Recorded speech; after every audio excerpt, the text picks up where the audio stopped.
हजरात, मैं आज आपको सबसे शुरू का सबक बता देता हूं, सबसे पहला पन्ना पढ़ के सुना देता हूं आपकी ज़बान में।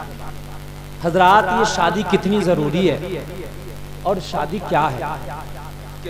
शादी के बगैर क्या जिंदगी इंसान की मुकम्मल है? ये सारे सवाल मेरी तकरीर में उठेंगे और इंशाअल्लाह मैं इनके जवाब भी दूंगा और आपको पता चलेगा कि शादी की अहमियत क्या है। लोगों ने आज शादी को, कुछ लोगों ने शादी को जो है बिजनेस बना लिया।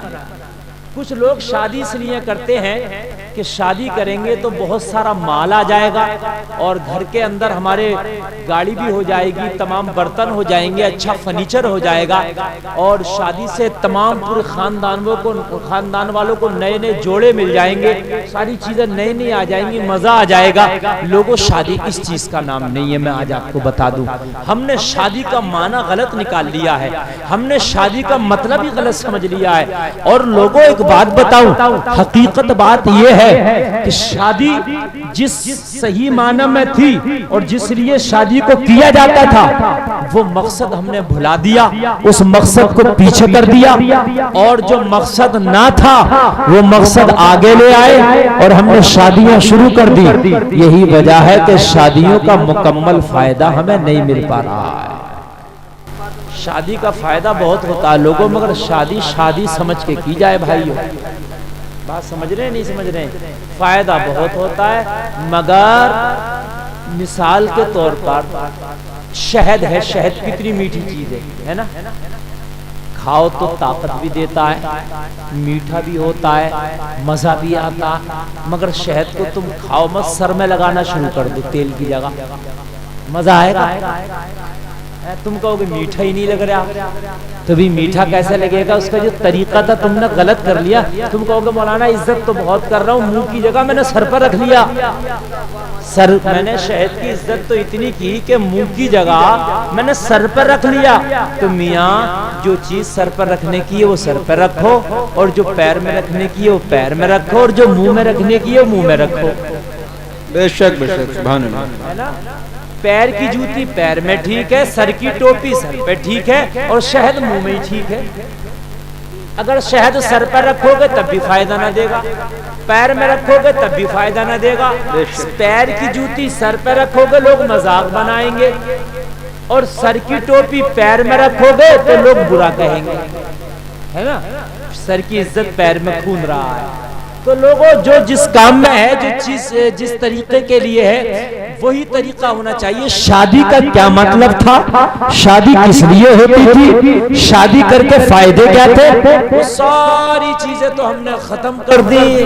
हमारा जो मामला, अब शादी भी होती है तो पूछते हैं फला खानदान में शादी हुई, भाई क्या मिला? पूछते नहीं पूछते, बताओ क्या मिला? कौन सी गाड़ी मिली भाई? कैसा फर्नीचर था भाई? कैसा खाना था भाई? लोगों, इन सारी चीजों से शादी का कोई ताल्लुक नहीं है। आज नौजवान ज्यादा बैठे हैं। नौजवानों, मेरी तकरीर को दिल के कानों से सुनो। जिस दिन तुम सुधर गए, जिस दिन तुमने कसम खा ली कि नहीं हमें शादी शादी के तरीके से करना, तो खुदा की कसम खा कहता हूँ माशरा सुधर जाएगा। बूढ़ों से भी कुछ नहीं होने वाला, बच्चों से भी कुछ नहीं होने वाला। लोगों, मुआशरे में जो चेंजिंग आती है हमारे नौजवानों से आती है। मुआशरा जो बदलता हमारे नौजवानों से बदलता। आज ही अगर शादी के नाम पे ये नौजवान खुराफातें बंद कर दे, खुराफातें कम करना शुरू कर दे, आज ही शादी के नाम पे जो हमारे नौजवान कसम खा ले हमें शादी मुस्तफा की सुन्नत समझ के करना है, हमें शादी ऐसे करना है जैसे आमिना के लाल ने बताई थी, तो लोगों कान खोल के सुन लो, आज भी शादी खाना आबादी हो जाएगी। आज भी शादी के बाद मुबारकबादियां आने लगेगी। आज भी शादी के बाद घरों में रहमत के बरसात होने लगी। आज भी शादी के बाद रहमत के फूल बरसने लगेंगे।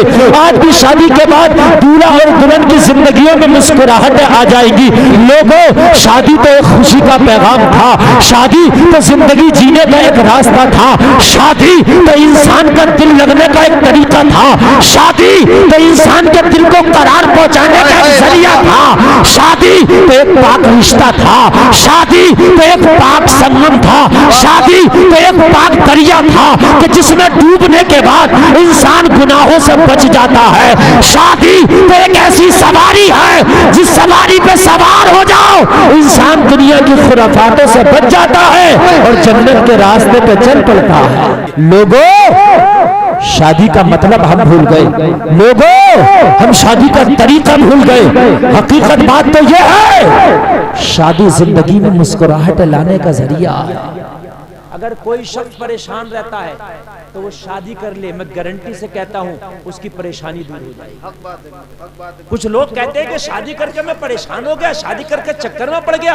वो बेवकूफी, वो दुनिया के कहलावे हैं, वो दुनिया की सब मिसालें कि शादी करके चक्कर में फंस गया, शादी करके वहां फंस गया, ये हो गया।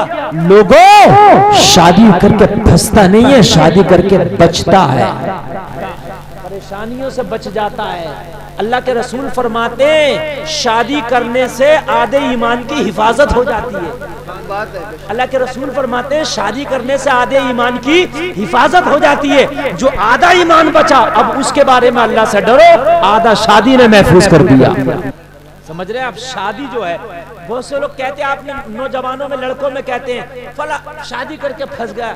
बहुत से लोग कहते हैं मौलाना ये बताओ शादी करके आदमी फंसता है क्या होता? अभी कंफ्यूजन में क्लियर कर लो ये बात। शादी करके फंसता नहीं, शादी करके हर बुरे काम से बचता है। शादी नहीं हुई है, ठीक है, घर से गया, 12 बजे रात को घर पे आ रहा, अम्मा अब्बा ने पूछा कहाँ गया था। बहुत से शरीफ बच्चे ऐसे हैं कि अम्मा अब्बा को सीधा जवाब दे दिया, मैं वहां था वहां था। बहुत से बड़ा टेढ़ा जवाब देते, तुम्हें क्या मतलब गया हूँगा, है क्या नहीं? बैठे रहो, बड़बड़ाते रहते हो, ये करते रहते हो, तुम्हें क्या मतलब, बात है कि नहीं है? 2 बजे आ रहा रात के, वो नशेड़ियों में कहीं पड़ गया, कहीं बीड़ी पिवैयों में पड़ गया, कहीं सिगरेट के खिचैयों में पड़ गया। बड़ा बड़ा सिगरेट का खिचैया पड़ा, एक एक रात में पूरी डिब्बी उड़ा दे, बात है कि नहीं? तो उनमें पड़ गया तो सिगरेट पीने लगा, बीड़ी पीने लगा। ऐसी उल्टी सीधी ये सब सोबत है, माँ के पेट से थोड़ी कोई बीड़ी पीता हुआ आता। ये दोस्तों में बैठ के सब कुछ हो जाता, गुटके का खवैया, पान का खवैया, सुर्ती का खिचैया, बड़ा बड़ा खतरनाक पड़ा। और ये क्या क्या है सब। तो बहरहाल ये सब आदतें कहां से आती है? ये आती है सोहबत से। जैसी सोहबत वैसे ही असर आ जाएगा। ये भाई ये बात मेरी सही है कि नहीं है? 12-12 बजे तक बैठा, कहीं ताश के पत्ते चल रहे हैं, कहीं दोस्ती चल रही है, कहीं फिल्में चल रही हैं, और कहीं होटलों पे बैठा, इधर कहीं मौका मिल गया स्वार चला गया, वहां 12 बजे तक है, घर वालों को पता ही नहीं। शादी होने के बाद देखूं कैसे बैठेगा 12 बजे तक, हिसाब देना पड़ेगा। शादी होने के बाद नहीं बैठ सकता, शादी होने के बाद तुमको मगरिब के बाद घर में दिखाई देगा। क्यों भाई, अब क्यों नहीं जा रहे? होम मिनिस्टर आ गए हैं, अब नहीं जा सकते हैं। बोलो ये अच्छी बात है कि बुरी बात है? यार अच्छी बात है। अरे भाई शाम में यार एक बात बताओ, रात में तुम इधर उधर खुराफातों में भागे फिर रहे हो, अपने घर चैन से घर सो, अपने घर है सुकून से रह। कई मरतबा